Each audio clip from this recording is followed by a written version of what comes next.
Hello, good morning, Sitaram. Welcome to another program in the series, Addiction and Recovery.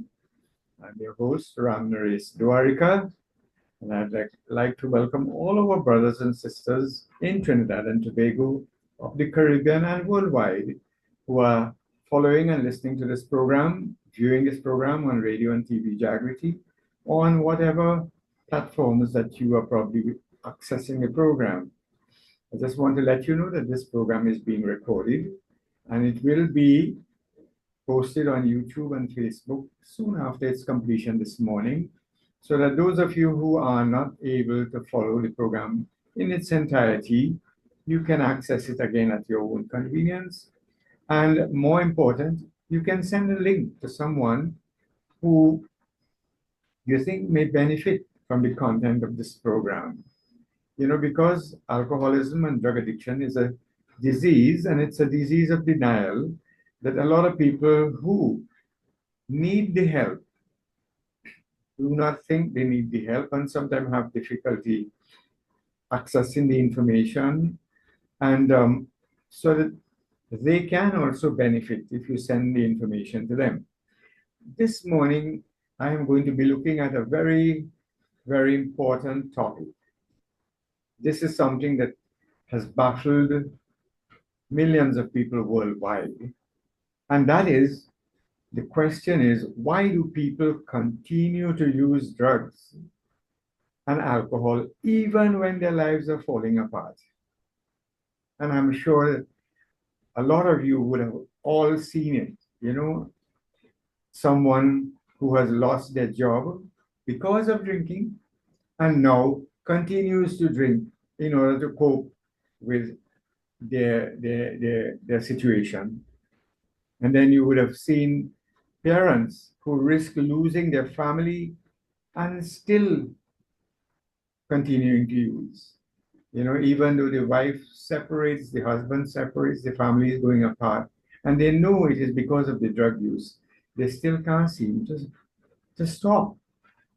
And then you'll have a young person who overdoses and almost died, gets revived, only to go back and use again. And I have heard so many different stories. I've heard about people who got imprisoned because of drug addiction. They committed a crime or they stole to support their habit, went into prison and swore that they will never use again. And as soon as they're released, they use the money that was given to them for passage to go home to buy their first drink.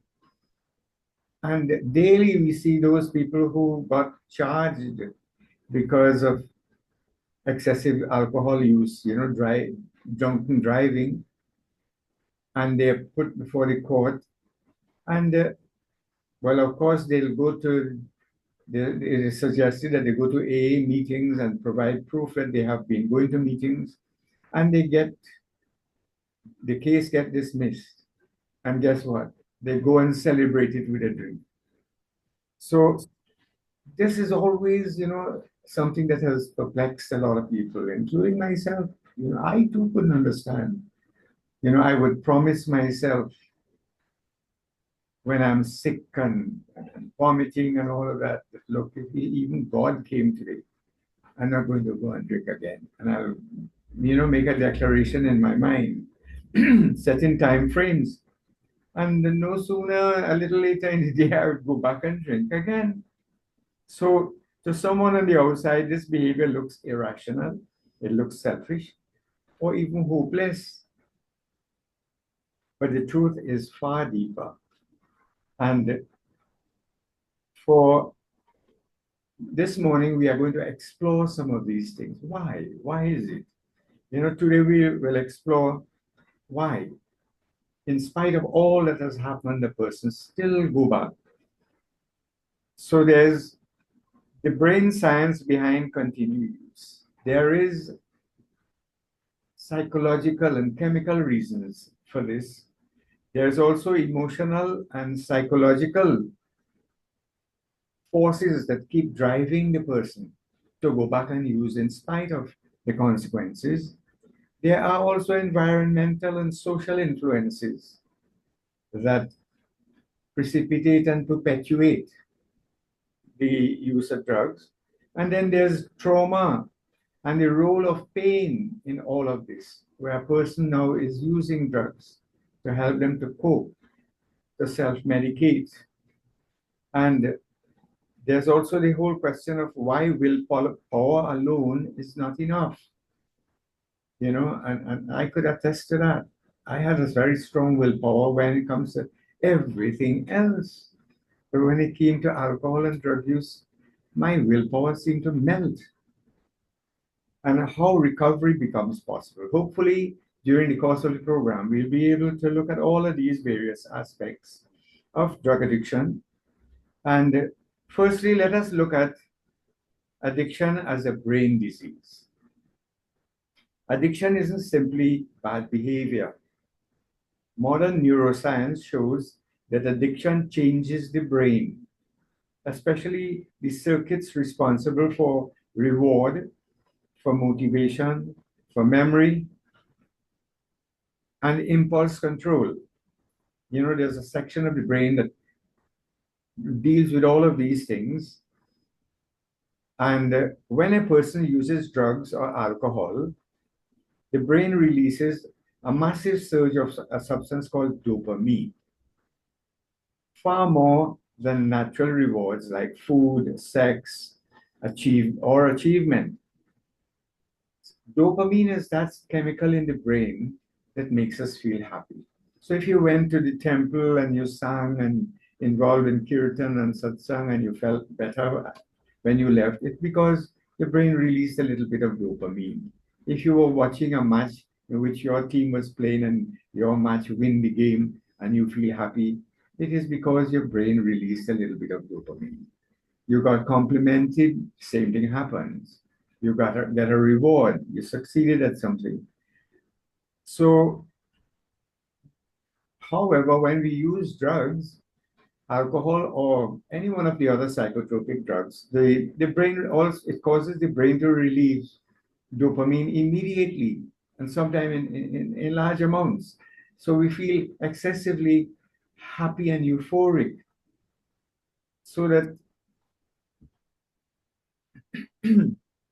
when the brain uses drugs or alcohol, the brain releases a massive surge of dopamine, far more than natural rewards like food, sex, or achievement. I mentioned this before. And the brain begins to say, well, this substance is necessary for survival. So over time, the brain circuitry rewires itself. The brain becomes less sensitive to normal pleasure that we get and becomes more and more seeking of that euphoria that because we have memory and we remember boy, I had a good time. So natural joys fade and using becomes a form of survival behavior. Because what happens when we use, we feel so high. But whatever goes up must come down. That's a law of gravity and a law of nature. Everything is cyclical. The seasons are cyclical. So that however, when we get high, because of drug use and chemical dependence, it is not a natural high. And when it wears off, we go into a state of withdrawal. It's like a trough. And as a result, it becomes necessary now for us to keep using just to survive, to avoid the pain of withdrawal, because withdrawal is very painful. There is also the whole question of impaired decision making. The prefrontal cortex, that is the part of the brain that makes decisions, considers consequences and uses reasoning, becomes weakened with drug use. So even when consequences pile up, the addicted brain says, I know it will hurt me, but I need to feel normal, because normal in inverted commas is a new normal. Okay? You have to take the drug to feel normal. It is not like the old normal that came naturally. And this is not moral weakness. It is neurological captivity. And one need to understand that. You know, also there's the whole question of escaping from pain. The emotional reason for escaping from pain. Many people do not use substances to get high now. They use it to get away from something. And that is the emotional pain that sometimes could happen from loss of the job, from being chastised by your boss, or being, separated from a loved one, or jilted by a girlfriend or boyfriend. And drugs and alcohol, they have a tendency to temporarily numb things like depression, like anxiety, stress, trauma, loneliness, shame. Drugs have a way of numbing the pain that we feel from these state of mind, these conditions. Depression can be very painful, where you're feeling sad, you're feeling morose all the time. Anxiety leads to heart palpitation and feeling like it could reach to the point where you're feeling like, you're claustrophobic, you're feeling stifled. And then, of course, stress. Stress, we all suffer with stress. We have what is called normal stress, which is eustress.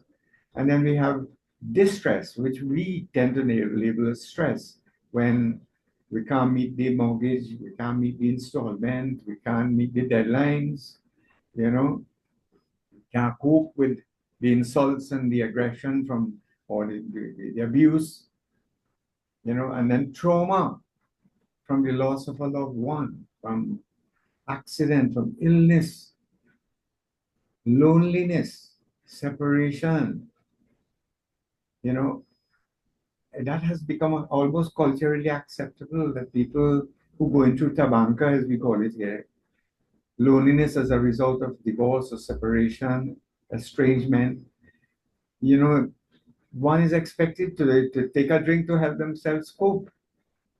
And then shame, from things that might have happened. When you can't face your loved ones, or you face your family, or face the community because of a loss of face, because of something that happened, or you got involved in, you were arrested and charged, and you were paraded through the street in handcuffs and all of that.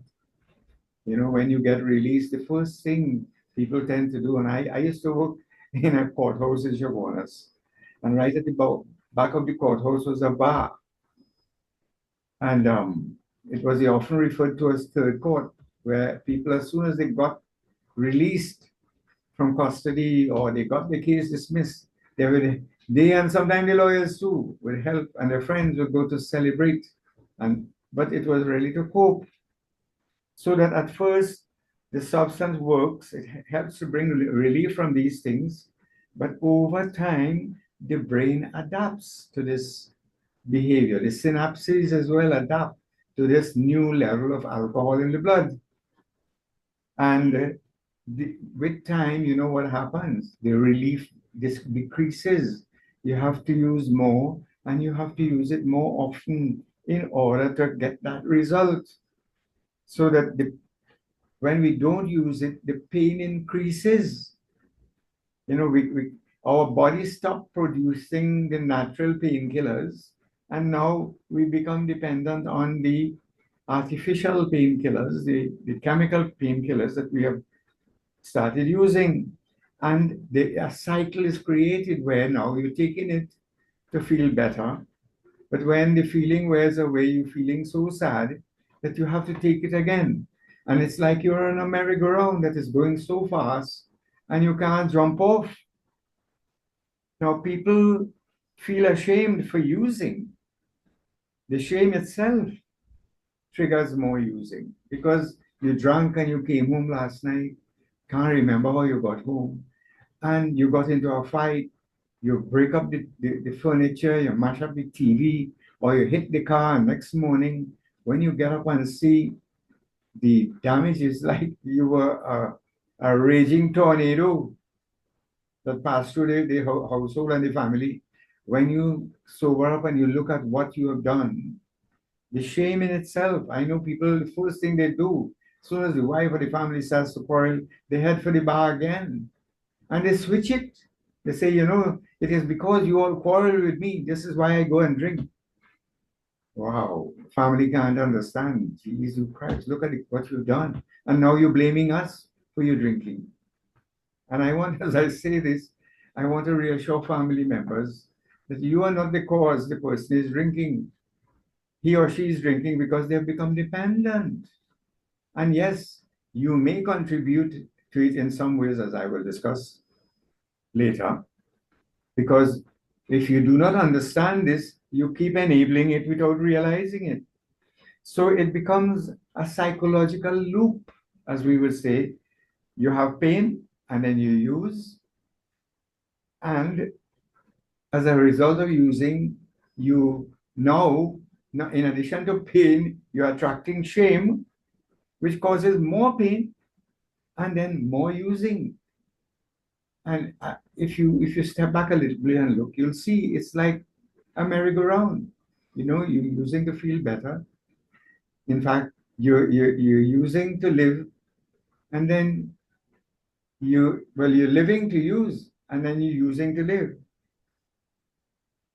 So that addiction doesn't happen in a vacuum, I want to say. There are things that contribute, there are things that predisposes a person, and there are things that precipitate and perpetuate. And in the last program, I spoke about that, why people use drugs. But now we are looking at, in spite of knowing and seeing what is happening, attracting harmful consequences, we still continue to use. Why? If your friends use, your chances of using rise dramatically. So that social circles and peer influence has a tendency to precipitate and perpetuate drinking and drug use. People often continue using because everyone around them does. And we live in a society in Trinidad and Tobago where there's a very high propensity to use. In fact, it is woven into our cultural fabric. Just think for a minute, we win the match, we have to take a drink. We're getting married, you have to take a drink. We succeed at something, you have to take a drink. Or even the wife leave Tabanka, now we have to take a drink. We suffered some death. We see it in wakes, they pass the drink all the time in wakes. And so to celebrate, we are drinking. To mourn, we are drinking. When we are bored, we are drinking. If the rain falls, the place too cold, we drink. In this society, if you visited someone and they offered you all the other good things, they may offer you sea moss and Moby and orange juice and pineapple juice, whatever. You would probably leave and still say the man did not offer me a drink because those things are not considered a drink in this society.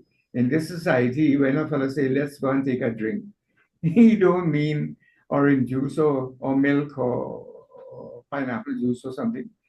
We all know what he means, what is meant when we say, let's go take a drink. So that the fear of isolation also causes people to continue to drink, because by the time you become a chronic alcoholic, all your friends, and I can relate to that, all my friends were people who drink. If you didn't drink, you couldn't be my friend. I'll talk to you, we'll be an acquaintance, but when I go into life, I go in and pick up my friends who drink just like me.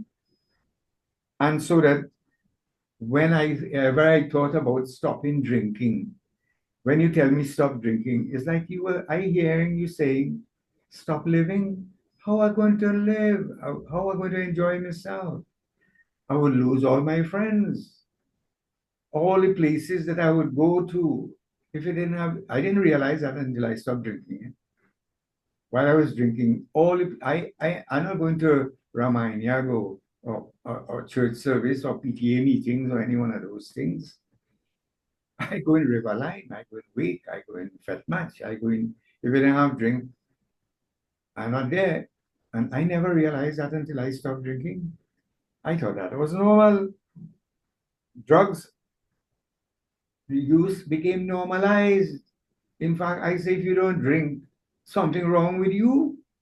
And there's a lot of us here in Trinidad and Tobago believe that, if you don't take a drink, something wrong with you. You're either afraid of your wife, or you're very stingy, you don't want to spend your money, and all of that or you can't handle it, you are less than a man. This is how Trinidadians think. It's part of the culture in Trinidad and Tobago.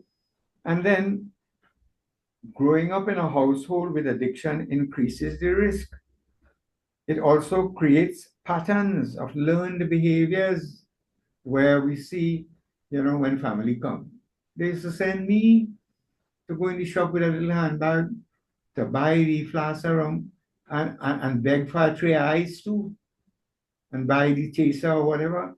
So what we are learning as children, we are seeing, look, Christmas is coming. What we are seeing when we go to the grocery for Christmas shopping, most of the time we fill up the trolley from the liquor section first, because that's the expensive things.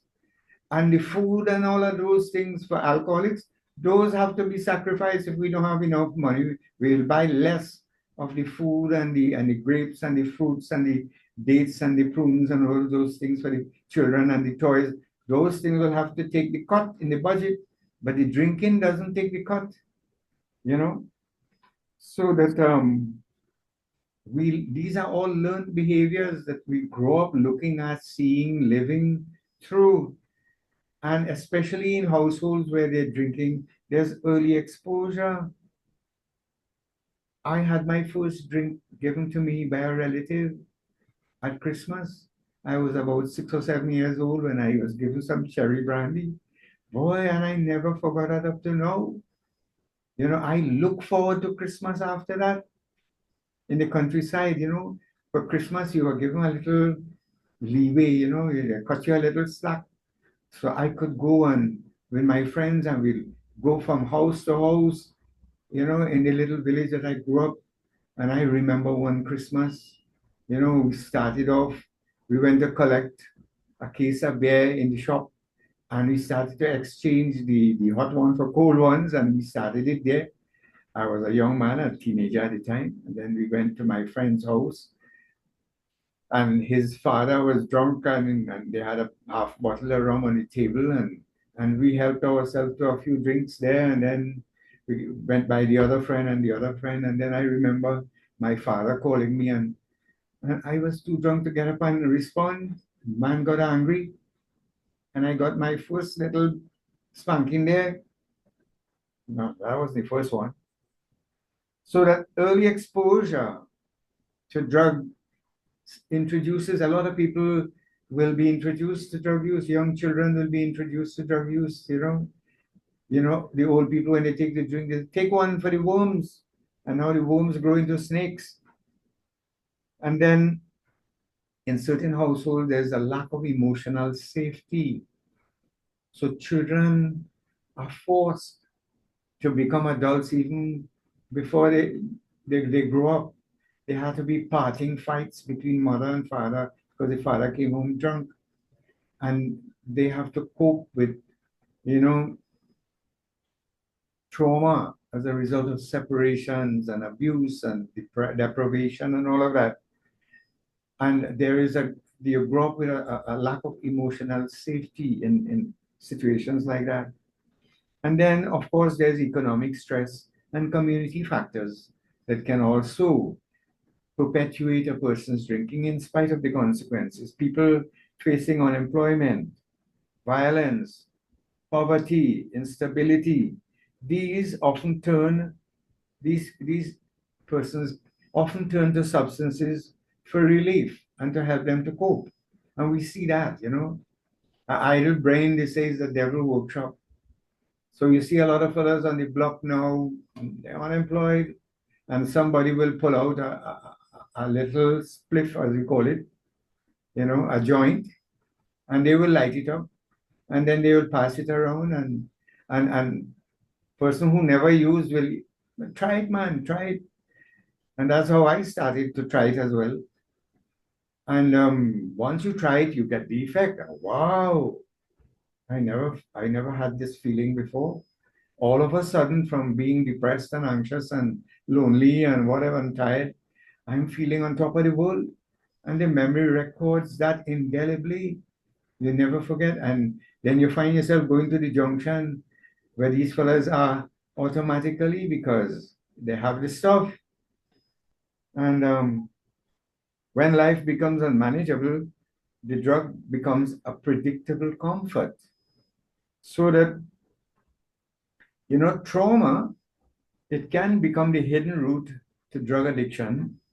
Pretty often, research shows that up to 80% of people with addiction have experienced significant trauma.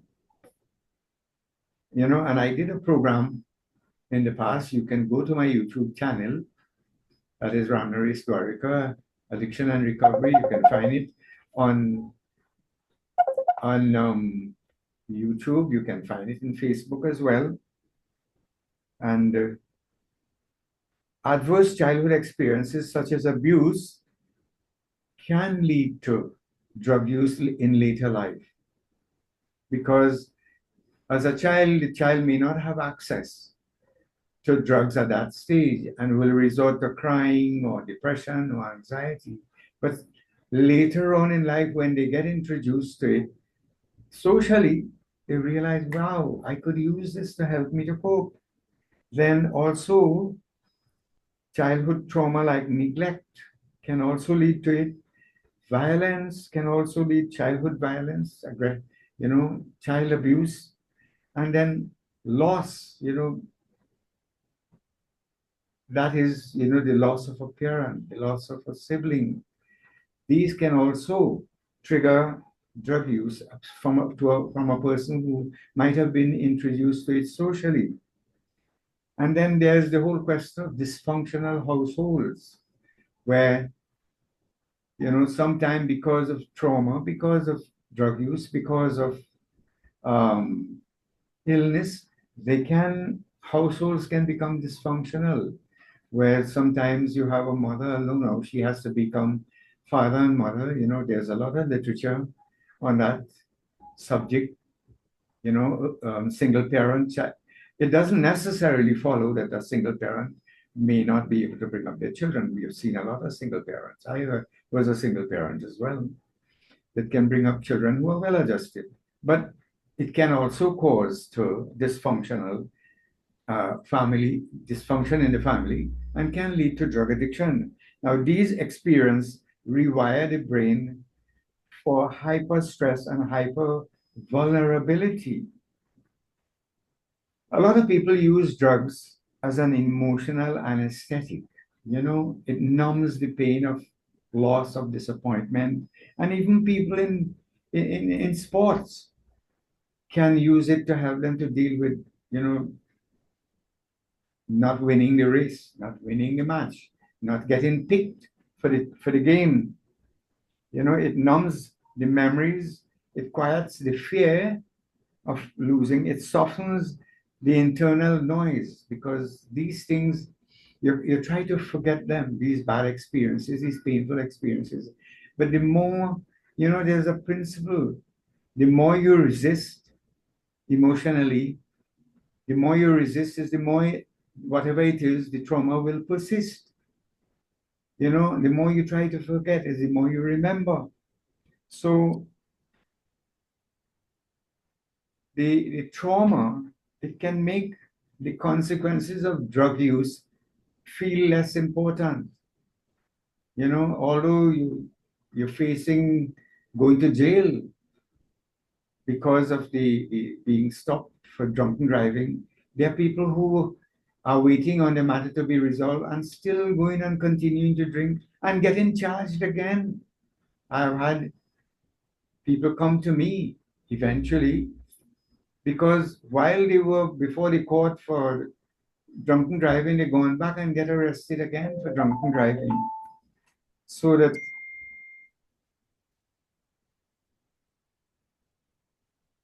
so that You know, one would wonder, is it insanity? How could you do a thing like that? And sometimes the person themselves cannot understand, why am I doing this? If someone is already living with emotional pain, the threat of losing a job or damaging their health may not feel as distressing as the trauma they live with daily. So, this is why trauma informed treatment is critical. People who are involved in the helping professions, and family members in particular with one of their siblings or a relative who is using, need to understand these things. Otherwise, you will not be able to treat with it. And then there's the whole question of why willpower isn't enough. People often say, well, why can't they just stop? Is that just a question of willpower? But willpower alone cannot overcome a rewired brain. It cannot overcome cravings that feel like survival signals, where you have to take it, otherwise, you're going to become so distressed. Withdrawal symptoms are very, very painful and scary. There are some withdrawal symptoms, like for alcohol, delirium tremens, where you start seeing and hearing things that are not there. You feel like people are coming to kill you and harm you. And these can cause, you know, a lot of emotional pain. The the emotional pain from divorce and separation, where some people even become suicidal, and rather than kill themselves, they say, look, the lesser evil is to go and take a drink or a smoke. Otherwise, I feel like, committing suicide. And then there are environmental triggers where, as I mentioned earlier on, all your friends are drinkers. Once you go with them, how long are you going to drink Malta? You know, you're going to succumb to the pressures from the peers. And then there are traumatic memories that keep coming up. Some people keep dreaming the same thing all the time. And then, worse again, there's what is called physical dependence, where if you don't drink it, your hand's shaking, you can't sleep, you can't eat, you can't function, and you have to go to work. You can't even sign the register unless you take a drink. A lot of people who have not become dependent on alcohol and drugs have difficulty relating to all of this. They don't even know what it feels like. Withdrawal is a very powerful thing. Withdrawal can cause anxiety, it can cause insomnia. A lot of people become depressed. Some people start vomiting. Well, you vomit the next day. You keep vomiting because of the poison drug alcohol can cause in your system. Some people have seizures when they try to stop drinking. A lot of people know it as alcoholic fits, but it is because of withdrawal. And then they literally suffer pain. A lot of people use alcohol to numb pain, you know, actual physical pain, back pain, knee pain, and all of that. And then it also leads to intense cravings where you feel, cigarette smokers feel like, boy, they could climb a wall to get it, and they will go and steal. People when they're in that state, they will, young men who grow up in a very respectable family, who go into church and who go to temple and everything, and now they go and steal in the neighbor fowl and sell it, or the gas tank or something, just to support their habit. And the neighbors and even the family can't understand how you could do a thing like that. You're bringing the whole family into shame. But because of the intense cravings, many continue to use simply to avoid feeling sick. The craving can overpower logic. Cravings originate from deep brain circuits, not reasoning. It's like trying willpower your way out of breathing. You know, Imagine you can't get air to breathe. Your willpower can't help you to stay without air. So it is as bad as that when you don't get your drugs. It's like you're stifling. So that the cycle of addiction typically looks like this. You have triggers like stress, loneliness, conflict, trauma, which leads to craving, and craving in itself leading to emotional or physical pain. Then, of course, they go to use, which gives them give temporary relief. But then the consequences of it causes shame and guilt and damage, which leads to more emotional pain. Emotional pain increases as a result, and then you return to using again. I'm hoping that you all understand that without help, this cycle can last years, even decades, unless broken with structured support. Now, how recovery becomes possible? In spite of all that I have spoken about, and I know it creates a picture of doom and gloom and all of that, but support is possible. In a supportive community, recovery thrives. And you have Alcoholics Anonymous. We are very, very fortunate in Trinidad and Tobago that we have the greatest proliferation of AA groups per capita than any other country in the world. And thanks to people like Professor Burburn and the old timers, you know, who introduced AA and keep carrying the message. And even as we speak in my community, there are 5 AA groups now in this community alone. And one can use the same analogy because we have a heavy incidence of alcoholism. Maybe that's why we have so much AA groups. And yes, Felicity has a high proliferation of rum shops and alcoholism, and that's why we probably have to have 5 AA groups. But AA has been proven to be the most successful program in the world at helping alcoholics and now drug addicts by extension, because Narcotics Anonymous was born out of Alcoholics Anonymous. They use the same principles, same 12 steps, same traditions adapted for Narcotics Anonymous. And they have Alcoholics Anonymous is now in 189 countries in the world, and now also online and available 24/7 anywhere in the world that you have internet. There are also treatment programs. In Trinidad, you have the Substance Abuse Prevention and Treatment Program at Cowra Hospital. That used to be the ATC program, Alcohol Treatment Center at St. Anne's. But because of this stigma associated with alcoholism and drug addiction, it was removed from St. Anne's because nobody wanted to go to St. Anne's. If anybody heard you went to St. Anne's, they jumped to the conclusion that you probably were mentally ill or something. So the ATC was removed to Cowra Hospital. But we have other support groups in Trinidad and Tobago. We have the Alcoholics Anonymous, Narcotics Anonymous.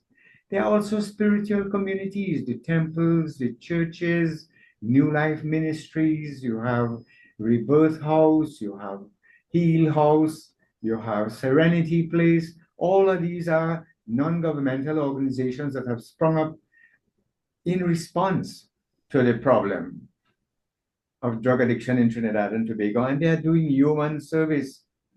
So the important thing is that the person need to now reconnect with their support system. It is said connection is the opposite of addiction. Addiction tends to lead to isolation, and in Trinidad too, we have a whole cadre of professionals, including myself, who can provide evidence-based treatment programs like the substance abuse treatment program. Counseling has shown counseling is the treatment for drug addiction, because you can't use drug to treat drug addiction. Although you sometimes chemotherapy, that is drugs, may be used initially to help to deal with the severe withdrawal symptoms. But now we don't even need to use it for that. We have acupuncture, which is not addictive. You cannot get addicted to acupuncture. And I have been using acupuncture successfully for the last, well, since 1993, which is like about over 30 years. We use it at Coro Hospital. They're using it at New Life Ministries. I use it in my private practice here to safely take people off drug addiction. So you have counseling with acupuncture, and AA and NA is almost like a complete program because the acupuncture will help with the withdrawal symptoms. The counseling helps to motivate the person and help them to develop insight. It helps them to make the connection between their drug use and their consequences, because a lot of times people use drugs and blame everything else except themselves for the consequences. You know, if my father they give me the land or send me to school like my bigger brothers and them, I probably wouldn't end up like this. It's his fault. Or they never treat me right, you know. I was not treated fair in the family. That's why this is their fault. And we come up with all kind of stories, man. You know, and so now we have trauma therapy, we have counseling to deal with that, we have medication assisted treatment, as I mentioned. At Coro Hospital, medication is used successfully to help people during the detox period. So too at New Life Ministries, but New Life Ministries are using also acupuncture now, which is a safer. The risk with medication assisted treatment is that some people sometimes become addicted to the medicines. After they leave the treatment center, you see, Trinidadians, we are so smart. We read the label, we see the medicine, and we go to the drugstore and we make contact, we sweet talk the druggists. And some druggists are so unscrupulous that they just to make the money, they will sell even prescription drugs under the counter and so on, which is wrong. And then in Trinidad, we have centers that provide, even St. Anne's and Ward 1 at San Fernando, detox support. And then most of the programs, the treatment programs, offer long-term outpatient programs, aftercare. And this is critical for sustained sobriety. You see, a lot of people can stop. Stopping is hard, but stopping is not the only important thing. Staying stopped is more important. And that is where the crunch really lies. So that a recovery sometimes requires a change in the environment. Sometimes it needs for you to find new friends. And that is what happens when a person goes to AA or NA. They make new friends with people in recovery. They get introduced to new routines, you know. Sometimes you may even have to change your profession. When I stopped drinking, I sold away my boat and engine and all of that because going fishing was one of my triggers. You understand? I stopped going to parties and so on initially, fetes and get-togethers. Anyway, I had rum, I stayed away from people, places, and situations where alcohol was available in order to sustain my sobriety. So that people, they have to learn new coping skills rather than rush to go take a drink. Now you're learning that when you're stressed out, you can speak to someone.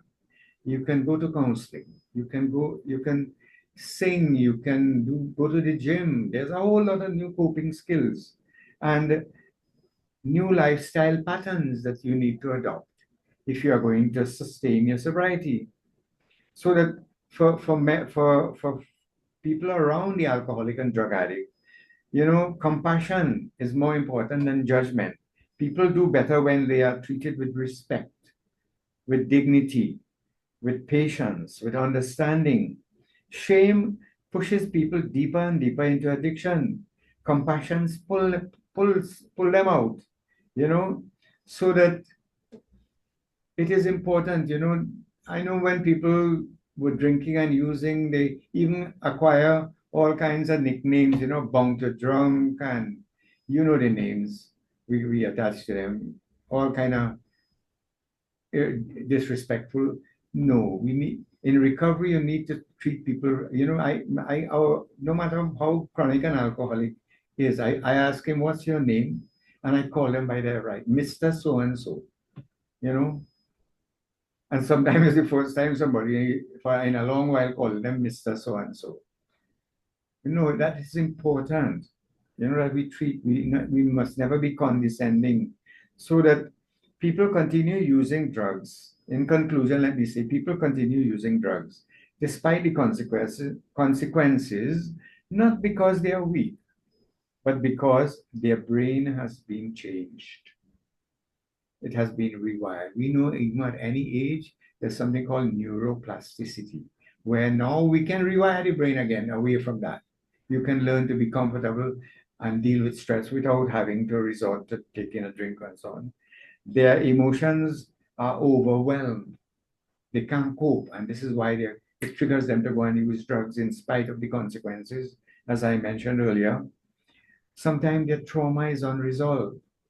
You know, sometimes I was talking to a sister of mine. We lost our big sister, and it's only recently I realized she and that sister were so close. We really wasn't paying attention to her, and she was suffering emotionally, and we are working on it. So there's trauma that is unresolved. There's the environment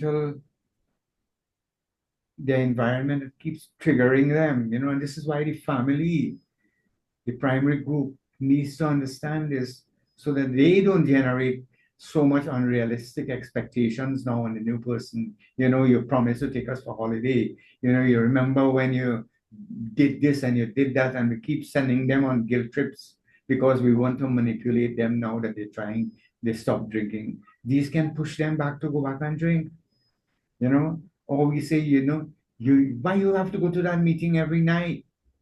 Man, better you still drink. When you're drinking, you should still stay home 1 or 2 nights. I heard those kind of, remarks from family members that can push a person to go back and drink. You understand? So that their coping skills still continue to be limited initially. Even though they stop drinking, they haven't changed. They need to learn new coping skills. And sometimes their pain can become so unbearable, and the only thing they used to use it was the drink, so that if they don't have support, I want to let all our listeners know that recovery is always possible. Millions have rebuilt their lives, and so can anyone listening today. No matter how bad you've gone, you can stop. All you have to have is the desire, and talk to me. I can show you how to do it. I can show you how to do it. So I want to thank you all for tuning in. I want to thank Radio and TV Jagriti and the CEO, Mr. Maraj, and the staff there for continuing to provide this platform for all our brothers in Trinidad and Tobago. I have calls from abroad. I have calls from the worldwide that come in on the YouTube comments that showing appreciation for this program. How many people are now, praising the program for saving their lives, for guiding them back to go to find support, to showing them how to deal with it, for providing so much relief to families by educating them and helping them to understand what has happened. And this is what this program is about. It is not about drying up the world. I have nothing about people who can take a drink and enjoy it. And hopefully next week we'll probably talk a little bit about how to handle it during this Christmas season. I know a lot of people, they should. The world should not stop spinning because a few people can't stop their drinking. People have to go on with their lives. This program is about educating our brothers and sisters so that if you have a problem, or if you have a history of alcoholism in your family, if you fit that profile, then you need to be careful. And if you are crossing the borderline, if it is causing you problems when you drink, whether it be financial, whether it be health, emotional, family, legal, then you need to stop. And if you need to stop, get in touch with me. Contact Alcoholics Anonymous. Seek help. Help is available here and worldwide. So that, again, I want to thank all of you for listening and joining me this morning. And to remind you, this program is going to be repeated tonight again on radio and TV Jagriti. It will be posted on YouTube and Facebook in a few minutes. And please use it as a resource. Send the link to other people. All you have to do is to type in my name. It's on the screen, Ramnaresh Dwarika, Addiction and Recovery. In Facebook, all the programs are there. In YouTube, all the programs are there. And of course, you can call me at the number on the screen. You can text me at 768-5925, or you can call me at 671-3040, and I will give you information about whatever resources are available in Trinidad and Tobago worldwide to deal with this problem. And indeed, I myself is involved in I have a private practice where I see patients daily. In fact, just after this program, I have people who are waiting to be seen. I also do acupuncture. I treat people with other conditions like strokes and all of those things. Acupuncture has been found to be very useful in treating those things. And so that I want to thank you again for joining me this morning, to wish you a happy and sober week. All you have to do is just do it one day at a time. You don't have to stop drinking or using drugs for the rest of your life. All you have to do it is for the rest of today. And then when you get up tomorrow, you renew your contract. So that I will see you all next week again, Thursday, God's willing. And I want to thank you all for listening and following the program. Thank you very much.